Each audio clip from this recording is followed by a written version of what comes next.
সে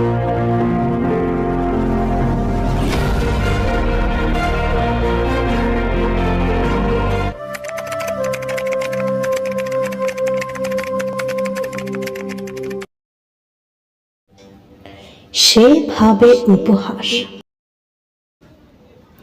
যখনই সে কিশোরী অকল পরিস্থিতিতে কাঁদতে ব্যাকুল, তখন তার বড় বোন দৌড়ে এসে বলল, এই শোন, কী ভেবেছিস? এ কোনো সম্মোহন নয়। তোর এসব পাতা ছিঁড়ার পেছনে অন্য একটা কারণ আছে। চোখ মুছে এবার বলল, সত্যি? যাক, একটু শান্তি পেলাম। সম্মোহন বলে কিচ্ছু হয় না। তবে আমি কেন পাগলের মতো গল্পের অংশ বিভিন্ন দেশে চড়াচ্ছিলাম?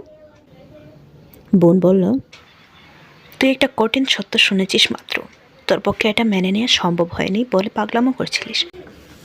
কঠিন সত্য? কী সত্য রে বল? জানি না তোর আবার কী অবস্থা হবে। প্রথমে তুই একা খালি এক স্থানে আস, তারপর বলছি তোকে।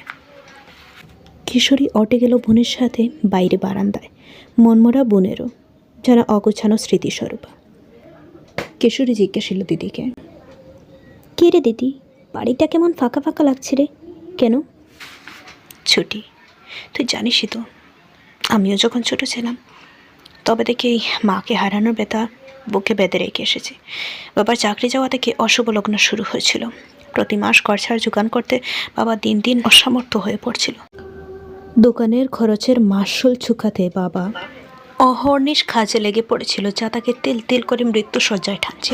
আর মায়ের মৃত্যুর 6 মাসের মধ্যে ভাইয়ের হাতে অর্পে দিয়ে বাবাও মায়ের পাশের করে পা রাখেন।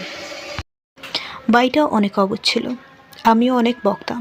রাস্তায় ঘাটে অনেকের লাথি খেয়েও সেই ছোট থেকে ও আমাদের দায়িত্বের আর রক্ষার শপথ করেছে। মাথা মোটাটা আমাদের সুখের জন্য গড় আর ছোট্ট এক জমি ছাড়া কিছুই নিজের জন্য রাখেনি। আমাদের সাথে বয়সের অনেক তফাৎ হলেও ও আমাদের খেলার সাথে ছিল। জানিস, ওই শয়তানটা রাস্তার দুর্ঘটনায় মারা গেছে। আমাদেরকে এই কঠিন অন্ধকার মোহের বুকে একা ছড়ে ফেলে।